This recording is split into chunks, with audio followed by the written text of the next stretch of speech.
আসসালামু আলাইকুম রহমতুল্লাহি ওবরকাতুহু। সম্মানিত দর্শক, মিস্টার ডোনাল্ড ট্রাম্প, আমেরিকার প্রেসিডেন্ট, অতি সম্প্রতি মিস্টার নরেন্দ্র মোদীর সঙ্গে যে বৈঠক করেছেন হোয়াইট হাউসে, সেখানে বাংলাদেশ প্রসঙ্গটি এসেছে গোপনে এবং প্রকাশ্যে। আমরা এখন যা জানতে পেরেছি তা হলো মিস্টার নরেন্দ্র মোদী যে সকল লক্ষ্য এবং উদ্দেশ্য নিয়ে আমেরিকাতে গিয়েছিলেন, সে সকল লক্ষ্য এবং উদ্দেশ্যের মধ্যে অন্যতম উদ্দেশ্য ছিল বাংলাদেশের প্রসঙ্গটি ডোনাল্ড ট্রাম্পকে বুঝিয়ে বলা এবং বাংলাদেশের বিষয়ে যাতে স্বাধীনভাবে আগেকার মতো মিস্টার নরেন্দ্র মোদী নাক গলাতে পারেন এবং শেখ হাসিনাকে নিয়ে তিনি খেলতে পারেন, সেই বিষয়ে আমেরিকার নিকট থেকে একটি গ্রিন সিগন্যাল অথবা যাকে বলা হয় একটি আশ্বাস বাহিনীর জন্য মিস্টার নরেন্দ্র মোদী তার সকল কূটনৈতিক বহর নিয়ে তিনি সেখানে গিয়েছিলেন এবং পুরো বিষয়টি দিল্লি জানে, আওয়ামী লীগ জানে এবং একই সঙ্গে ডোনাল্ড ট্রাম্পও জানেন। তো সেই আলোচনা পর্দার আড়ালে কি হয়েছে সেটা হয়তো আমরা কখনোই জানতে পারবো না আন্দাজ করা ছাড়া।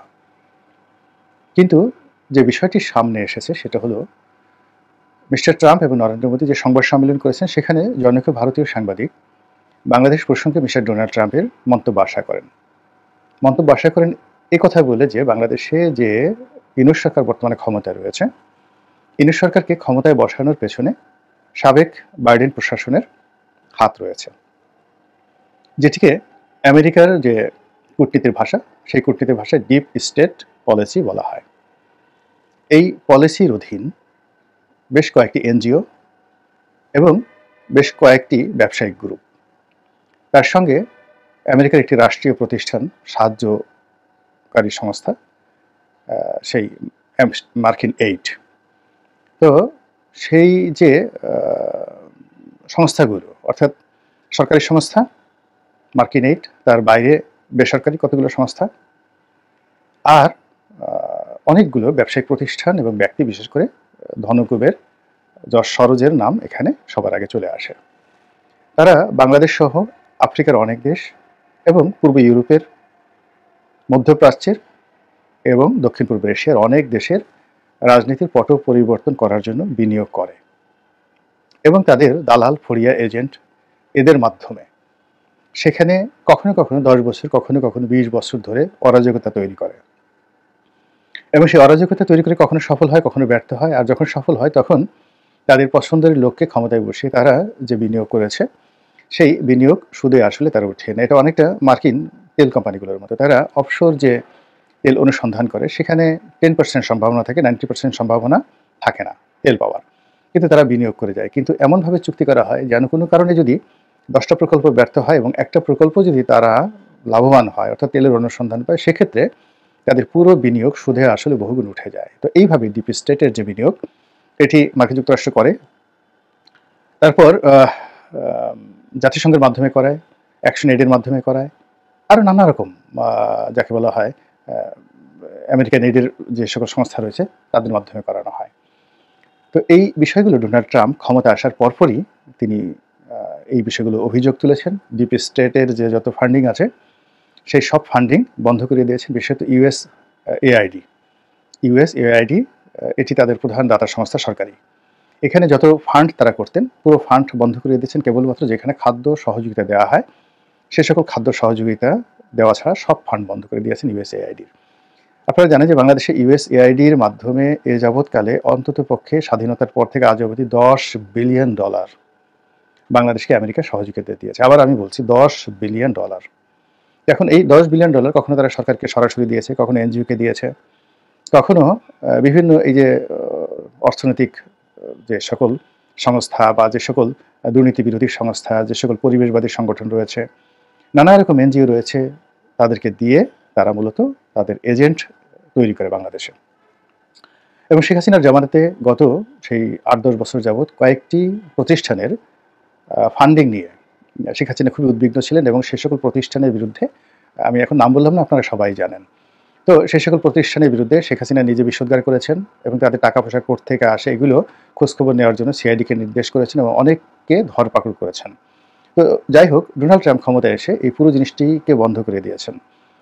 বন্ধ করে দেওয়ার পরে এই ঘটনার রেশ ধরে মার্কিন কয়েকটি পত্রপত্রিকায় খবর প্রকাশিত হয়েছে যে ডিপ স্টেটের যে পলিসি অনুযায়ী শেখ হাসিনার সরকারের পতন জো বাইডেন সরকার ঘটিয়েছে, সেটা ডোনাল্ড ট্রু এর মাধ্যমে এটা মোটামুটি এখন স্পষ্ট।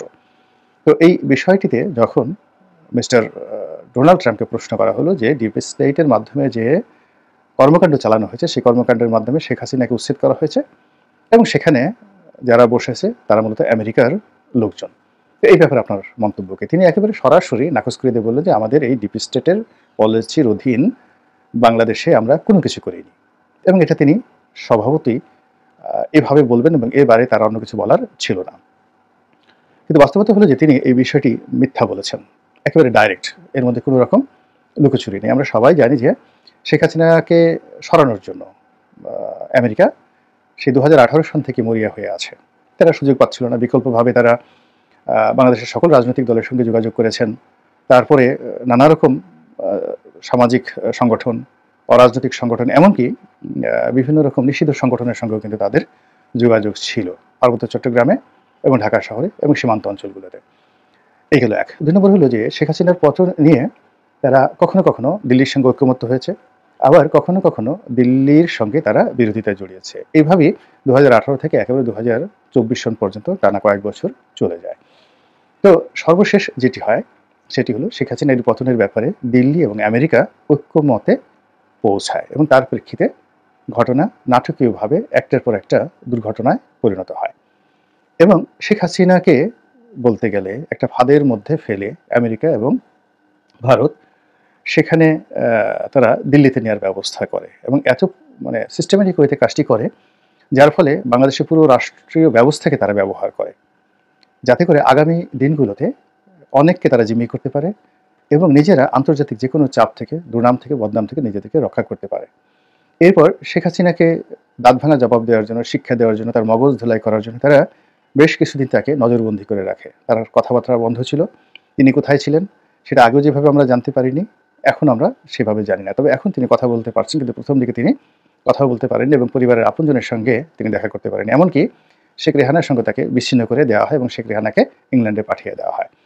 দ্বিতীয়ত ভারত যে কাজটি করে সেটি হলো তারা শেখ হাসিনাকে আশ্রয় দেওয়ার ব্যাপারে সমস্ত রাজনৈতিক দলের মতামত গ্রহণ করে এবং সর্বভারতীয় রাজনীতিতে এই গত 50 বছরে যে কয়টি বিষয়ে তারা ঐক্যমত হয়েছে একেবারে কোনো রকম বিরোধিতা ছাড়া, তার মধ্যে এই শেখ হাসিনাকে আশ্রয় দেওয়ার ব্যাপারে সমস্ত রাজনৈতিক দল এবং সেই দলের জাতীয় এবং আন্তর্জাতিক যে উইংসগুলো রয়েছে তারা প্রায় সবাই শেখ হাসিনাকে ভারতে মেহমান হিসেবে আশ্রয় দেওয়ার ব্যাপারে ঐক্যমত প্রশ্ন করে। কিন্তু এখানে খুব আশ্চর্যজনক ঘটনা হলো শেখ হাসিনাকে তারা আশ্রয় দিয়েছে, শেখ হাসিনাকে তারা মদত দেবে, মূলত শেখ হাসিনাকে হাতিয়ার হিসেবে ব্যবহার করে আগামীতে যারা বাংলাদেশে ক্ষমতায় আসবেন তাদের সঙ্গে একটি দর কষাকষি করার জন্য, তাদেরকে ভয় দেখানোর জন্য, অন্য কোনো কারণ নেই।